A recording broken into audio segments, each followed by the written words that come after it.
ভেনেজুয়েলার ভেতরে ঢুকে সে দেশেরই প্রেসিডেন্ট ও ফার্স্ট লেডিকে তুলে নিয়ে যাওয়ার পর আলোচনায় মার্কিন সেনাবাহিনীর অন্যতম এলিট বাহিনী ডেল্টা ফোর্স। সারা বিশ্বের সবচেয়ে গোপন বাহিনীগুলোর একটি হিসেবে বিবেচিত এটি। আইএস নেতা বাগদাদি কিংবা পানামার স্বৈরশাসক ম্যানুয়েল নরিয়েগাকে আটক অথবা অপারেশন ডেজার্ট স্টর্মের মতো আলোচিত অভিযানগুলোতে অংশগ্রহণ ছিল ডেল্টা ফোর্সের। নতুন ব্লেন্ডে আরো রিচ অ্যারোমায় সেলন ফ্যামিলি ব্লেন্ড টে।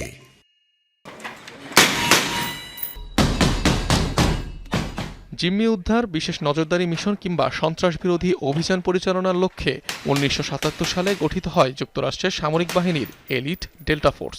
বহুল আলোচিত নেভি সিলের মতো এটিও টিয়ার 1 স্পেশাল মিলিটারি ইউনিট, যার সদর দফতর নর্থ ক্যালিফোর্নিয়ার ঘাঁটিতে অবস্থিত।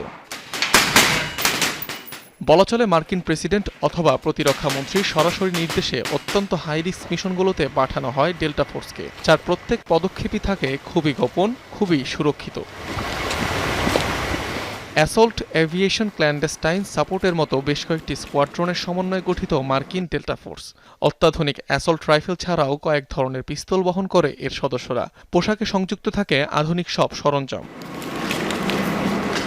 যুগে যুগে আলোচিত বিভিন্ন অভিযানের মধ্য দিয়ে প্রমাণ মিলেছে ডেল্টা ফোর্সের সক্ষমতার।